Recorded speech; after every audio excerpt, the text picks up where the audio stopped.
ना जाए। ये लड़ाई आज की नहीं है, ये लड़ाई सन 75 से चल रही है कि सिविल सर्वेंट माना जाए। सुप्रीम कोर्ट ने कहा कि जब इनके ऊपर आप सीसीए लागू करते हो, इनको बाहर का रास्ता निकालने के लिए आप इंक्वायरी करते हो, सब कुछ करते हो, तो सिविल सर्वेंट का दर्जा क्यों नहीं देते? नौकरी तो करवाओगे सिविल सर्वेंट की जैसे, लेकिन अधिकार नहीं दोगे, क्यों? यह मुकदमा चला, जीत ग्रामीण डाक सेवक की हुई। कहा गया कि सिविल सर्वेंट माना जाए और अधिकार दिए जाए, लेकिन उसमें भी सरकार ने कहीं ना कहीं इस तरीके का फंदा डाला कि आज तारीख तक भी सिविल सर्वेंट नहीं माना गया है।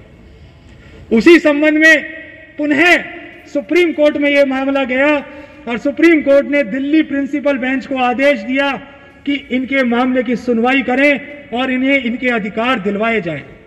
दिल्ली प्रिंसिपल बेंच ने अपने एक बहुत बड़े अहम फैसले के अंदर कहा कि ये सभी सिविल सर्वेंट हैं और इन्हें पेंशन का अधिकार दिया जाए।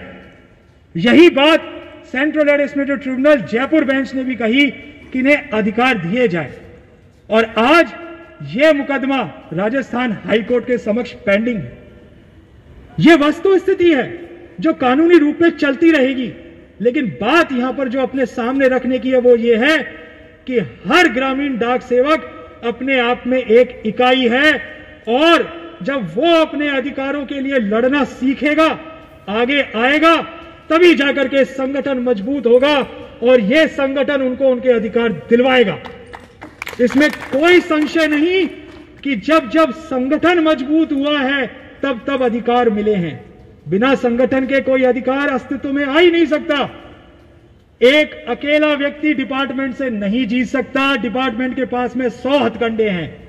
एक छोटी सी कोई इंक्वायरी होती है, डिपार्टमेंट के इंस्पेक्टर साहब आते हैं, कर्मचारी से कहते हैं कि भाई तू ये स्वीकार कर ले, चाहे से उसने कोई गलत कृत्य ना ही किया हो, लेकिन उस परिस्थिति में वो कर्मचारी अकेला होता है, केवल वो देखता है अपने घर का भविष्य, अपने बच्चों का भविष्य, और उस मजबूर परिस्थिति के अंदर इंस्पेक्टर साहब द्वारा कहे गए शब्दों के ऊपर विश्वास करते हुए उस अपराध को स्वीकार कर लेता है जो उसने किया नहीं, और किस वादे के साथ कि तुम्हारे खिलाफ इंक्वायरी खत्म कर देंगे, तुम्हारे को कोई दंड नहीं देंगे। और नतीजा क्या निकलता है?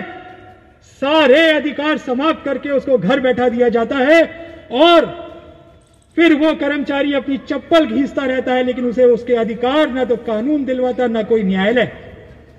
इसलिए जो ये जुल्म इन कर्मचारियों के ऊपर हो रहे हैं उसका केवल एक ही कारण है, कर्मचारी अकेला पड़ा हुआ है।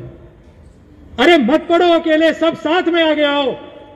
हर कर्मचारी अपने आप में एक इकाई है और एक संगठन की मजबूती देता है। सब साथ में आएंगे, संगठन मजबूत होगा तो मजाल कोई अधिकारी आपके खिलाफ कोई कदम उठा ले। अभी मेरे अग्रज जिन्होंने एक छोटा सा उदाहरण दिया कि अभी पीए एग्जाम को वापस से बहाल करने के आदेश हुए हैं, इसका मुख्य कारण यह रहा कि हर कर्मचारी संगठित रहा। एक अकेला कर्मचारी कोर्ट में नहीं आया, जितने कर्मचारी प्रभावित थे सब न्यायालय की शरण में आए, बिना इस डर के कि हमारे अधिकारी क्या कहेंगे। सबको दरकिनार करते हुए कोर्ट की शरण में आए। कोर्ट ने देखा कि इतने सारे कर्मचारियों के साथ में अत्याचार किया जा रहा है, इतने सारे कर्मचारियों का भविष्य बिगाड़ा जा रहा है। उस चीज को ध्यान में रखते हुए कोर्ट ने आदेश दिया कि आप एक साथ इतने कर्मचारियों का बुरा नहीं कर सकते। यहां पे केवल एक कर्मचारी के भविष्य का सवाल नहीं है, हर उस कर्मचारी के भविष्य का सवाल है जो उस एग्जाम में अपीयर हुआ, जिसने उस एग्जाम को क्लियर किया और आज अपनी मेहनत का परिणाम चाहता है। और कोर्ट ने यह वस्तु स्थिति देखते हुए उसके पक्ष में अपना निर्णय दिया और आज उस कर्मचारी के संगठन की जीत हुई है। और आज कैट ने भी यह चीज देखते हुए उनके पक्ष में अपना फैसला सुनाया है और आज मालीराम स्वामी जी, अवस्थी साहब, इन सब की जीत हुई है। और आज हम हक के साथ कह सकते हैं कि डिपार्टमेंट अगर गलत करेगा तो हम चुप नहीं बैठेंगे, हम उसका पुरजोर विरोध करेंगे, हमारा अधिकार मांगेंगे। आज का कर्मचारी कोई 70-80 का दशक का कर्मचारी नहीं है जो गरीब हो और जो भीख मांगता हो डिपार्टमेंट से। हम भीख नहीं मांगते, हम हमारा अधिकार मांगते हैं क्योंकि हम मेहनत करते हैं। आज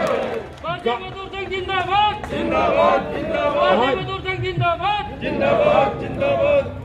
आज गांव के स्तर पर अगर ग्रामीण डाक सेवक काम करना बंद कर दे तो इनकी कमर की हड्डी टूट जाए। इनकी रीढ़ की हड्डी है ग्रामीण डाक सेवक, और उसी ग्रामीण डाक सेवक को सारे अधिकारों से वंचित कर रखा है। तो अब ये चीज नहीं चलेगी।